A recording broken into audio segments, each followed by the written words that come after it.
Students, good morning. हम लोग Henry's law इसके पहले डिस्कस किए थे। इसके कुछ लिमिटेशन हैं और एप्लीकेशन है।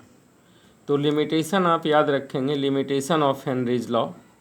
लिमिटेशंस इसके क्या क्या हैं, क्या क्या इसके लिमिटेशन है। पहला तो ये है कि हेनरीज लॉ हम लोग समझ गए थे कि partial pressure of gas is equal to Henry's constant into mole fraction of the gas. यानी partial pressure of the gas is equal to Henry's constant into mole fraction of the gas. और इसमें हम लोगों को एक graph आया था, ये था, इधर पार्शियल प्रेशर था, इधर मोल फ्रैक्शन था। तो ये ग्राफ आया था किस तरह से, अ स्ट्रेट लाइन आया था, and the slope is K H, slope is equal to K H. ठीक है। अब बच्चों देखो, इसके कुछ लिमिटेशन है। क्या लिमिटेशन है? तो पहला तो ये लिमिटेशन है कि pressure of the gas is not too high. Pressure of gas is not too high, ज़्यादा प्रेशर नहीं होना चाहिए। बहुत ज़्यादा प्रेशर होगा तो ये वैलिड नहीं होगा। Temperature is not too low, temperature is not too low. अब मान लो फ्रीज ही हो जाएगा तो वहाँ हमें ये हेनरीज लॉ अप्लाई करने की क्या ज़रूरत होगी। तीसरा, gas should not undergo any chemical reaction with solvent. No chemical reaction with solvent, no chemical reaction with solvent. Solvent के साथ कोई केमिकल रिएक्शन उसका नहीं होना चाहिए।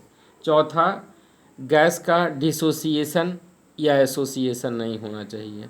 Not gas should B dissociated और एसोसिएटेड। तो ये हो गए लिमिटेशन, डिसोसिएशन और एसोसिएशन। इनका एसोसिएशन भी नहीं हो और डिसोसिएशन भी नहीं हो, केमिकल रिएक्शन भी नहीं हो, टेम्परेचर बहुत कम नहीं हो और प्रेशर बहुत ज़्यादा नहीं हो।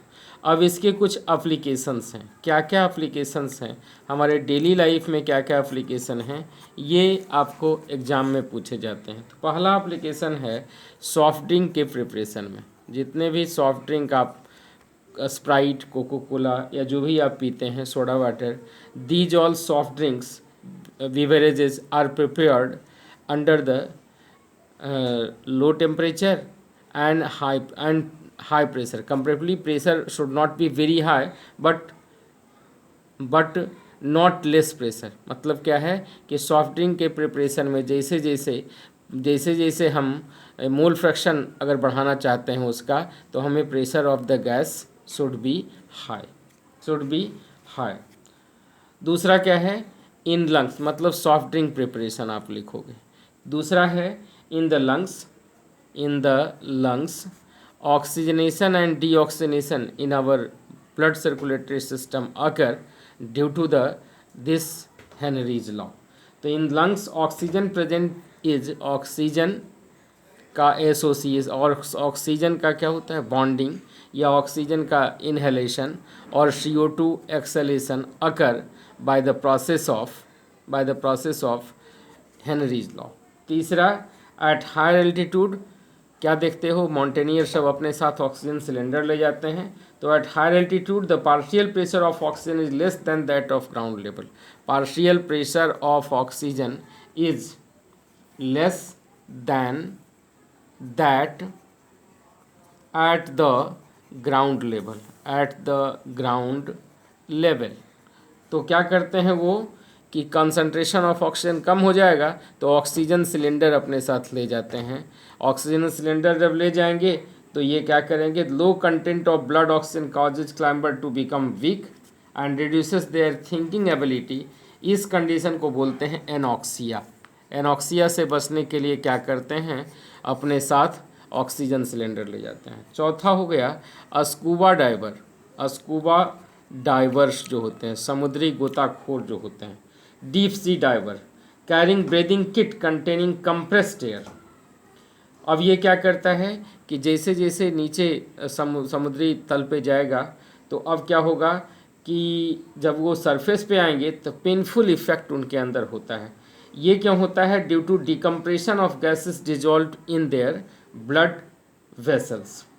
While breathing air at higher pressure underwater these bends are formed, ये बेंड्स किसके होते हैं, नाइट्रोजन के बेंड्स होते हैं।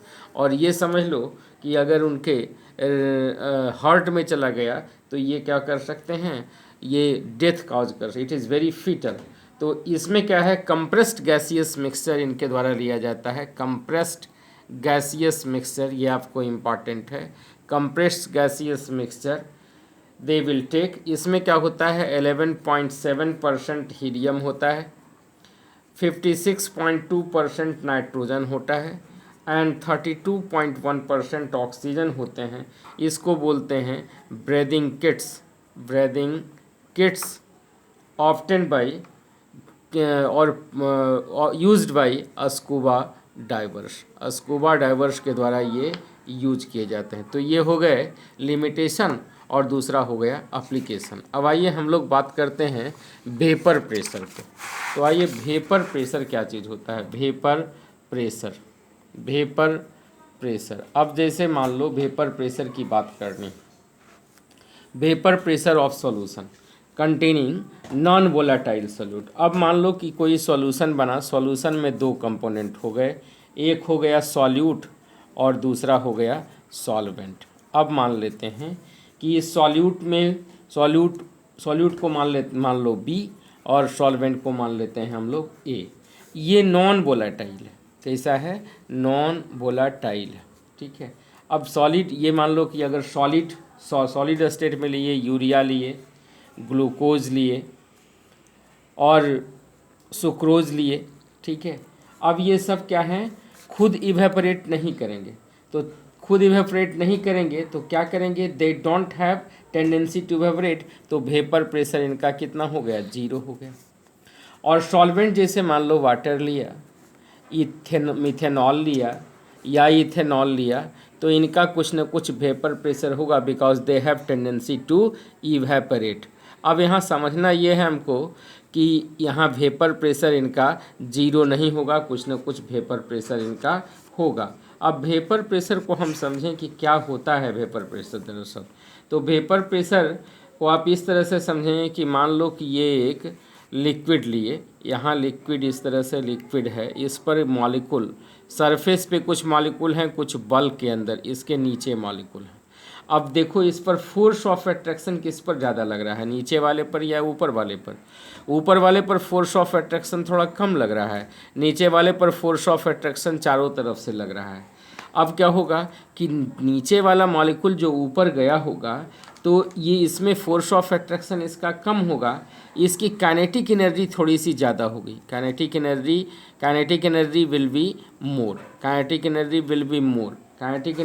मोर। अब सरफेस के मॉलिक्यूल इवेपोरेट, अब ये मॉलिक्यूल इसकी काइनेटिक एनर्जी ज़्यादा होगी तो ये क्या करेंगे, इवेपोरेट करेंगे। अब ये बात कर रहे हैं किसमें, ओपन वेसल में हम बात कर रहे हैं, किसमें कर रहे हैं, ओपन वेसल में बात कर रहे हैं। ओपन वेसल में क्या होगा, वॉल्यूम ऑफ लिक्विड डिक्रीज करेगा, लेकिन कहीं वेपर प्रेशर नहीं बनेगा। No vapour pressure is obtained, ठीक है, no vapour pressure obtained. Vapour pressure इसका ऑफ्टेंट नहीं हो, क्योंकि ओपन कंटेनर है।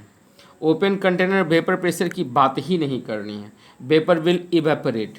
अब मान लो कि अगर इसी को क्लोज्ड कंटेनर में ले लें, अगर ये क्लोज्ड कंटेनर ऊपर से कवर्ड है और ये लिक्विड है और यहाँ मॉलिक्यूल हैं, ये मॉलिक्यूल क्या करेंगे, ये मॉलिक्यूल इवेपोरेट करेंगे ऊपर। और चूँकि क्लोज्ड कंटेनर है तो क्लोज सिस्टम एनर्जी का एक्सचेंज हो सकता है, लेकिन मैटर का नहीं हो सकता, तो ये फिर कंडेंस करेंगे। अब यहाँ क्या है कि क्लोज्ड कंटेनर के केस में, in case of closed container, vapours can not escape.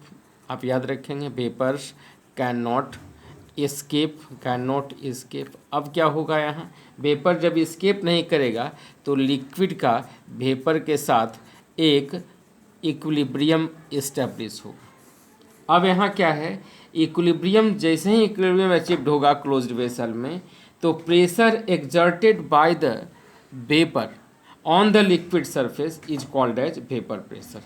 यानी इसको लिख सकते हैं आप कि the pressure of vapour above the pressure of vapour above the liquid surface, pressure of vapour above the liquid surface is called as vapour pressure. अब देखिए vapour pressure से रिलेटेड आपको क्वेश्चन पूछा जा सकता है कि वेपर प्रेशर किन किन फैक्टर पे डिपेंड करता है। तो आप याद रखें नेचर ऑफ लिक्विड पे डिपेंड करता है, नेचर ऑफ लिक्विड, और दूसरा क्या हो गया टेम्परेचर, यानी vapour pressure nature of liquid और टेम्परेचर पे डिपेंड करता है। अब मान लो कि एक पर्टिकुलर टेम्परेचर पे मान लो वेपर प्रेशर ले लें और इधर टेम्परेचर कोई फिक्स कर दें, ठीक है। तो मान लो कहे कि यहाँ 3-4 लिक्विड है ए बी सी, ए पर कहे कि ए बी सी, और यहाँ 3 लिक्विड आपको दे दे, H2O दे दे, इथेनॉल दे दे, और दूसरा क्या दे दे, मान लो बेंजीन दे दे, बेंजीन दे दे, C6H6 दे दे, और कहे कि अरेंज करो।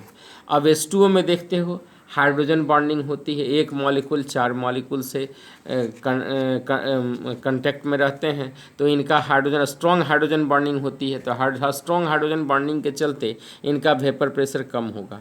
इसके बाद किसका होगा इथेनॉल का, और बेंजीन क्या होगा हाईली वोलेटाइल होगा। तो आप अरेंज कर सकते हो कि यहाँ पर बेंजीन होगा, यहाँ पर इथेनॉल होगा, और यहाँ पर क्या होगा H2O होगा। तो vapour pressure nature of liquid पे डिपेंड करता है और टेम्परेचर पे डिपेंड करता है। अब देखो ये भी क्वेश्चन पूछा जा सकता है कि name the factors on which vapour pressure does not depend, factors on which vapour pressure does not depend, vapour pressure नहीं डिपेंड करता है, कौन कौन से फैक्टर इस पर डिपेंड नहीं करता है। तो आप लिख लोगे it does not depend upon the shape and size of container, shape and size of container, shape and size of container पे ये डिपेंडेंट नहीं होते हैं। अगर कंटेनर छोटा बड़ा हो वेपर प्रेशर सब में क्या होगा बराबर होगा।